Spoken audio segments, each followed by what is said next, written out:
કેમ છો વિદ્યાર્થી મિત્રો? હું ચેતન પ્રજાપતિ.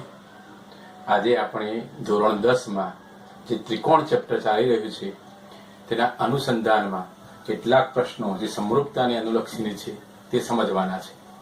તો સૌપ્રથમ આપણે રકમ તરફ નજર કરીએ. અહીં એક આકૃતિ આપેલી છે, એમાં એક ત્રિકોણ છે ODC. તમે જોઈ શકો છો ODC અને OBA. આ બંને જે ત્રિકોણો છે તે સમરૂપ ત્રિકોણો છે. ODC અને OBA સમરૂપ ત્રિકોણો છે. ખૂણો BOC 125 છે. BOC નું માપ 125 આપેલું છે તથા CDO નું માપ 70° આપેલું છે. તો આપણે શોધવાના છે DOC.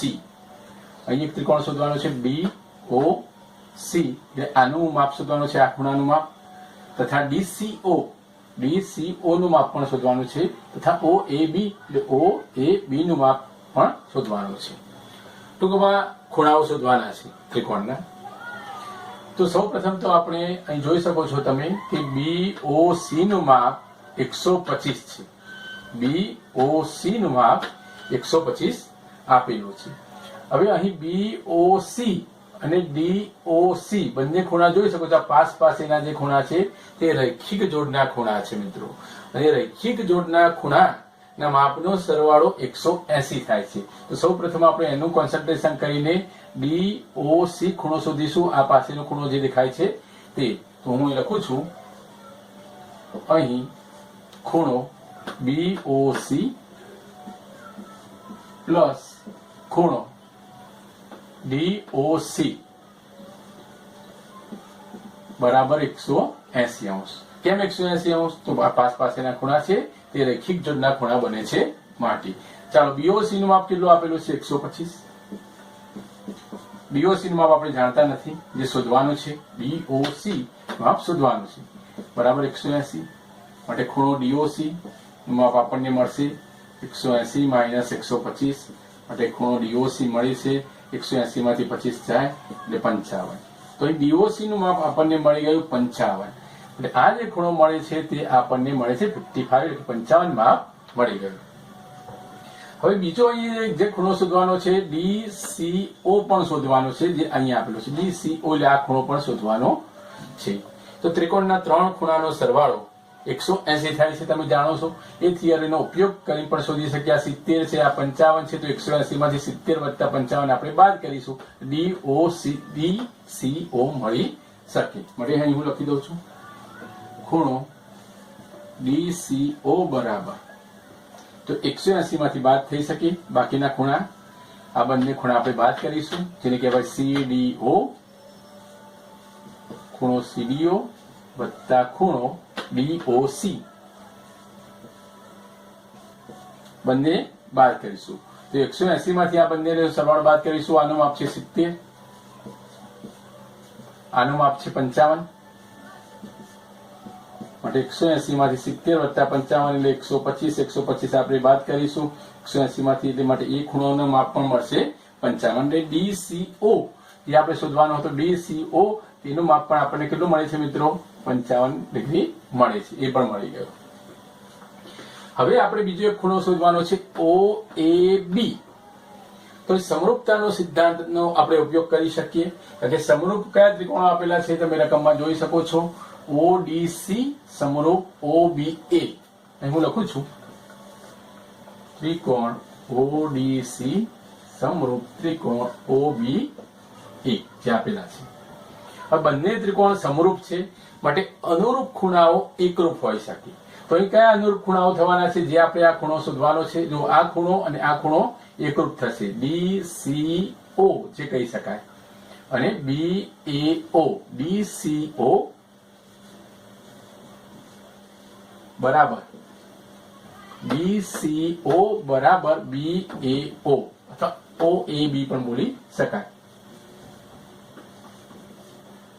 ચલો, DCO તો મળી ગયું છે 55 છે, માટે BAO નું માપ પણ કેટલું મળશે? 55 મળશે. OAB બોલો તો પણ ચાલે. OAB કે BAO કઈ ફરક પડે નહીં, માટે આ માપ પણ આપણને મળે છે 55. આ જે ખૂણો છે આ બહારનો આ અંદરનો ખૂણો અને આ ખૂણો એ એકરૂપ ખૂણા થશે સમરૂપતાના સિદ્ધાંત પ્રમાણે. તો આ પ્રમાણે ગાણિતિક સિદ્ધાંતો જાણવાથી આવા પ્રશ્નો આપણે સરળતાથી સોલ્યુશન કરી શકીએ. હવે આપણે બીજો પ્રશ્ન લઈશું. રકમ તરફ ધ્યાન કેન્દ્રિત કરીએ. બીજું એક એક્ઝામ્પલ છે એમાં ત્રિકોણ એબીસી અને ત્રિકોણ ડીઈએફ સમરૂપ આપેલા છે તથા તેમના ક્ષેત્રફળ પણ આપેલા છે 64 સેન્ટીમીટર સ્ક્વેર અને 121 સેન્ટીમીટર સ્ક્વેર. જો ઈએફ નું મૂલ્ય 15.4 હોય તો બીસી નું મૂલ્ય આપણે શોધવાનું છે. સમજૂતી માટે હું એક આકૃતિ દોરું છું. જે બે ત્રિકોણો આપેલા છે, ધારો કે પ્રથમ જે ત્રિકોણ છે તે એબીસી છે અને જે બીજો ત્રિકોણ આપેલો છે તે ડીઈએફ છે. જે બંને ત્રિકોણો અહીં આપેલા છે તે સમરૂપ છે. તેમના ક્ષેત્રફળ અનુક્રમે 64 સેન્ટીમીટર સ્ક્વેર. ધારો કે જે પ્રથમ ત્રિકોણ છે એનું ક્ષેત્રફળ છે 64 સેન્ટીમીટર સ્ક્વેર, જ્યારે જે બીજો ત્રિકોણ છે તેનું ક્ષેત્રફળ પણ આપેલું છે 121 સેન્ટીમીટર સ્ક્વેર. આ બંને ક્ષેત્રફળ આપેલા છે. એ ઉપરાંત જે માહિતી છે ઈએફ બરાબર 15.4 આપેલા છે.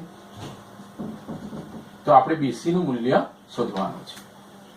આ એક રકમ પ્રમાણે આપણે આકૃતિ દોરી, બરાબર.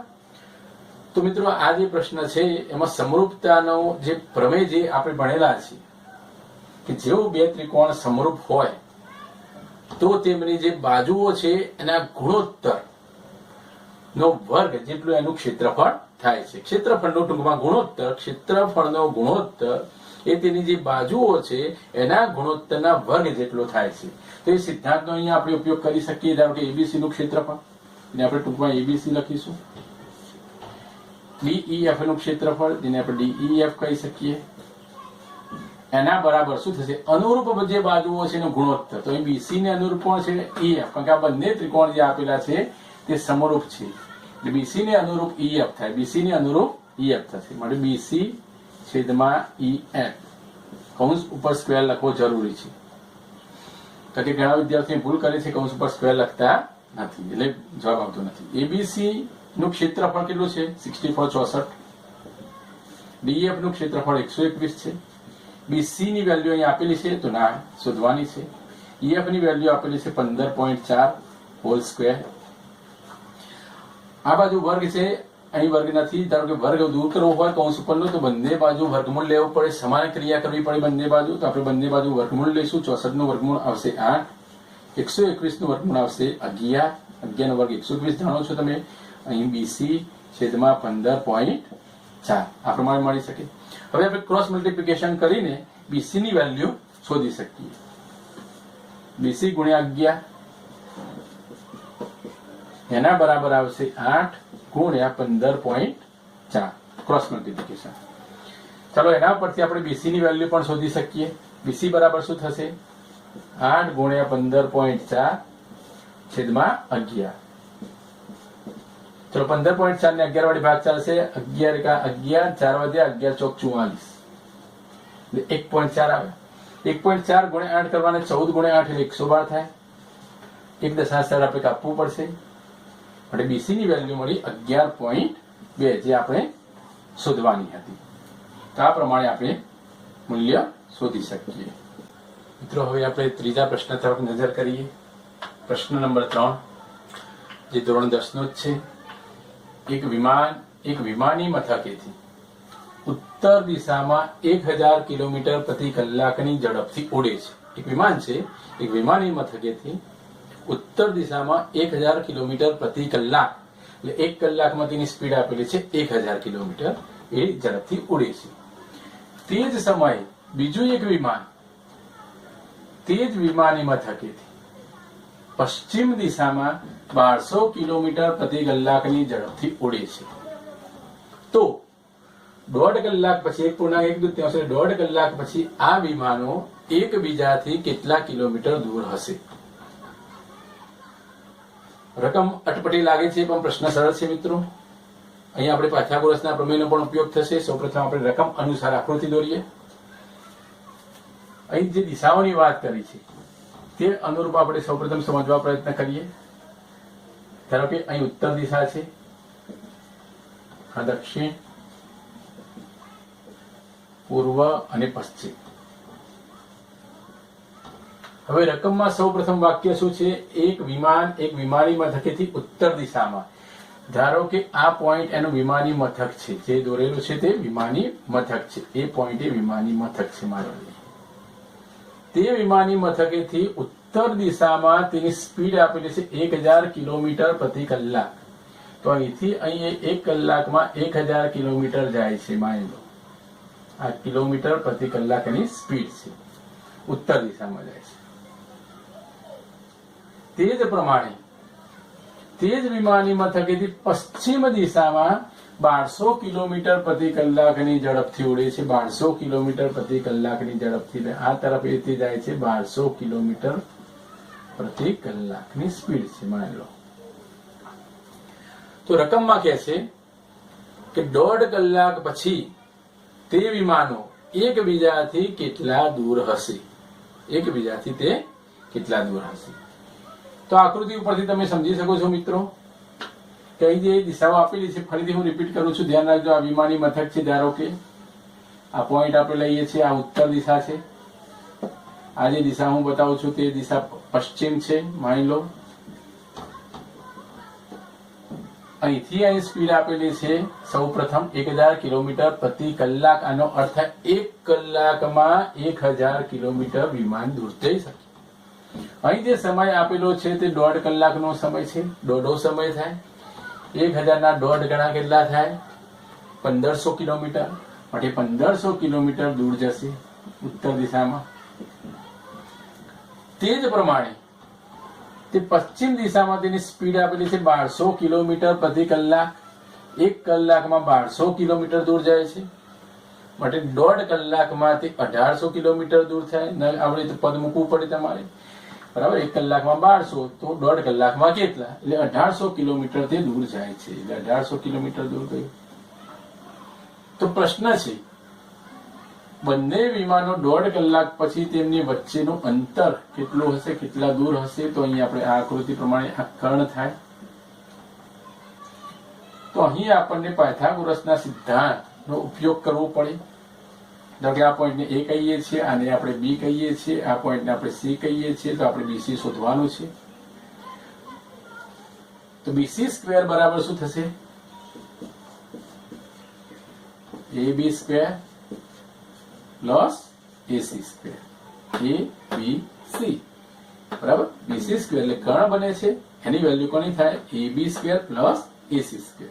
ચલો AB ની વેલ્યુ કેટલી આપેલી છે? 1500. એટલે 1500 નો વર્ગ આપણે કરવો પડશે. અહીં 1800 નો વર્ગ આપણે કરવો પડશે. 1500 નો વર્ગ, 15 નો વર્ગ 225, 4 શૂન્ય મૂકવા પડે. અહીં 18 નો વર્ગ 324, 2 શૂન્ય છે માટે 3 શૂન્ય મૂકવા, 4 શૂન્ય મૂકવા પડે. એટલે 1 2 3 4, 4 શૂન્ય આવી ગયા. 5 ને 4 9 થયા. 2 ને 2 4 થયા. 3 ને 2 5 થયા. 549 એટલા આવે. હવે એનું સ્ક્વેર રૂટ વર્ગમૂળ શોધવું છે. તો સ્ક્વેર રૂટ માટે આપણે પાછળના જે 4 શૂન્યો છે એ અલગ લઈ લઈએ તો એની ગોઠવણી કરી શકાય. 549 ગુણ્યા 10,000 લખી શકાય. તો હા લખી શકાય. હવે 549 ના પણ ભાગ પાડવા પડશે વર્ગમૂળ શોધવા માટે. તો 549 ના ભાગ કેવી રીતે પાડી શકીએ? વિભાજ્યની ચાવી અનુસાર તમે 549 ના કેટલા વડે ભાગી શકો? તો આપણે અંકોનો સરવાળો કરીએ. 9 ને 4 13, 13 ને 5 18. 18 સરવાળો થાય છે એટલે 9 વડે ભાગ ચાલી શકે. જે સંખ્યાનો સરવાળો સરવાળાને 9 વડે ભાગી શકાય. તો કે સરવાળો 9 વડે કેમ ભાગી શકાય? સરવાળો 18 થાય છે. 9 દુ 18 એટલે 9 વડે ભાગીશું. 9 6 54 તમે જાણો છો. 9 એકા 9 એ પણ આવી ગયા. 9 એકા 9, 9 6 54. 61 ગુણ્યા 9 લખી શકાય આની જગ્યાએ. 61 ગુણ્યા 9 અને આ ઓલરેડી 10,000 છે. ચલો હવે સ્ક્વેર રૂટ શોધવું છે મિત્રો. BC સ્ક્વેર ની વેલ્યુ મળી માટે BC ની વેલ્યુ આપણે શોધવી છે. 61 નું વર્ગમૂળ નીકળતું નથી. વર્ગમૂળમાં 61 લખી શકાય. 9 નું વર્ગમૂળ 3 આવે છે. 10,000 નું વર્ગમૂળ 100 થાય. બરાબર. 4 શૂન્ય ફરી 2 શૂન્ય આવે. એટલે આપણો લાસ્ટ જવાબ આવ્યો 100 ગુણ્યા 3 એટલે 300 અંડર રૂટ 61. આ આપણો જવાબ થયો. તો બંને જે વિમાન છે એની વચ્ચેનું અંતર મળે છે 300 વર્ગમૂળમાં 61. તો આ પ્રમાણે તમે ગણી શકો. વિદ્યાર્થી મિત્રો, આપણે ચોથો પ્રશ્ન પણ જોઈ લઈએ સાથે સાથે, જે સમરૂપતાનો જ છે. તો રકમ તરફ ધ્યાન આપો. 6 મીટર અને 11 મીટર ઊંચાઈના બે થાંભલા છે, સમતલ જમીન પર આવેલા છે. જો થાંભલાના નીચેના છેડા વચ્ચેનું અંતર 12 મીટર હોય તો તેમના ઉપરના છેડા વચ્ચેનું અંતર શોધો. આ એક પ્રશ્ન છે આપણી સમક્ષ. તો જમીન ઉપર બે થાંભલા આવેલા છે. સૌપ્રથમ આપણે આકૃતિ દોરીશું. પહેલો થાંભલો છે જે 6 મીટર છે, ધારો કે આ જમીન છે. પહેલો થાંભલો આપેલો છે 6 મીટર. 6 મીટર ઊંચાઈનો એક થાંભલો આવેલો છે, તેને આપણે A B કહીએ. તેની ઊંચાઈ છે 6 મીટર. હવે જમીનના સમતલ ઉપર આવેલા છે જમીન. બીજો જે થાંભલો છે તે 11 મીટરનો છે. A B C D આ પ્રમાણે આપણે ગમે તે નામ આપી શકીએ, જે 11 મીટર છે. જો બંને થાંભલા વચ્ચેનું અંતર 12 મીટર હોય, એટલે જે BC અંતર આપેલું છે તે 12 મીટર છે. બંને થાંભલા વચ્ચેનું ડિસ્ટન્સ અંતર આપેલું છે. તો ઉપરના છેડા વચ્ચેનું અંતર શોધો. ઉપરનો છેડો અહીં A છે, અહીં D છે, તેના વચ્ચેનું અંતર આપણે શોધવાનું છે. આ આપણો પ્રશ્ન છે. તો મિત્રો, એ રચના કરવી પડશે. આકૃતિમાં થોડો વધારો કરવો પડશે. જેમ કે BC નું અંતર અહીં આપેલો છે 12 મીટર. તો અહીંથી આપણે એક લાઈન દોરી શકીએ આ પ્રમાણે, જે લંબરૂપે પણ હોય. અહીં પણ લંબરૂપે છે, જેનું નામ તમે આપી શકો A B C D E રાખીએ ધારો કે. હવે સૌ પ્રથમ તમે નજર કરી શકો છો. ચલો, A B નું માપ કેટલું છે? 6 છે, 6 મીટર. તો EC નું માપ પણ કેટલું થશે? 6 મીટર જ થાય. સામસામી બાજુઓ છે એટલે આ પણ 6 મીટર થશે. હવે ટોટલ BC કેટલું છે? 11 મીટર જે આપેલું છે ટોટલ. એમાંથી આ EC આપણે બાદ કરીએ તો આપણને DE મળી જાય, જે આપણે શોધવું છે. સૌ પ્રથમ એની જરૂર પડશે. તો 11 માંથી 6 જાય એટલે 5 મીટર આવશે. એટલે DE કેટલું મળશે? DE બરાબર 11 માઇનસ 5 એ 6 મીટર મળી, 5 મીટર મળી ગયું. 11 માઇનસ 6 કરવાના છે, સોરી, એ 5 મીટર મળી ગયું આપણને. તે જ પ્રમાણે ચલો BC નું મૂલ્ય 12 છે, તો એ પણ કેવું થશે? 12 જ થાય. બંને સમાન છે માટે, કારણ કે BC સામસામી બાજુઓ સમાન લંબચોરસ બને છે. BC બરાબર 12 છે માટે એ બરાબર પણ કેટલું થશે? 12 મીટર જ થાય. બંને સમાન થઈ ગયા. બરાબર. તો આટલી માહિતી ઉપરથી આપણે હવે ગણી શકીએ. હવે આપણે પાયથાગોરસનો જે પ્રમેય છે એ સિદ્ધાંતનો ઉપયોગ કરીશું. જેમ કે AED તરફ તમે નજર કરો. ત્રિકોણ AED માં આપણે AD શોધવું છે, તો AD સ્ક્વેર જે કર્ણ બને છે, AD કર્ણ બને છે, AD સ્ક્વેર બરાબર DE square plus AE square. બંનેનો સરવાળો લઈશું. AE square plus DE square. ચલો, AE સ્ક્વેર કેટલો છે? તો E તરફ નજર કરીએ આપણે. 12 છે માટે 12 નો વર્ગ. DE કેટલો છે? 5 છે માટે 5 નો વર્ગ. 12 નો વર્ગ 144, 5 નો વર્ગ 25 થશે. બંનેનો સરવાળો 169 થાય, જે AD સ્ક્વેર મળ્યું આપણને. માટે AD બરાબર કેટલું મળે? 169 નો સ્ક્વેર રૂટ કેટલું થશે? 13 થાય. માટે જે AD બે તારની વચ્ચેનું અંતર જે મળ્યું છે તે 13 મીટર ઉપરના છેડાઓનું અંતર મળે છે. તો આ પ્રમાણે ગાણિતિક સિદ્ધાંતોનો ઉપયોગ કરીને આપણે ગણી શકીએ છીએ. તો આજે આપણે જે ધોરણ 10 માં ચેપ્ટર નંબર 6 ત્રિકોણ હતું એની પૂર્ણાહુતિ કરીએ છીએ.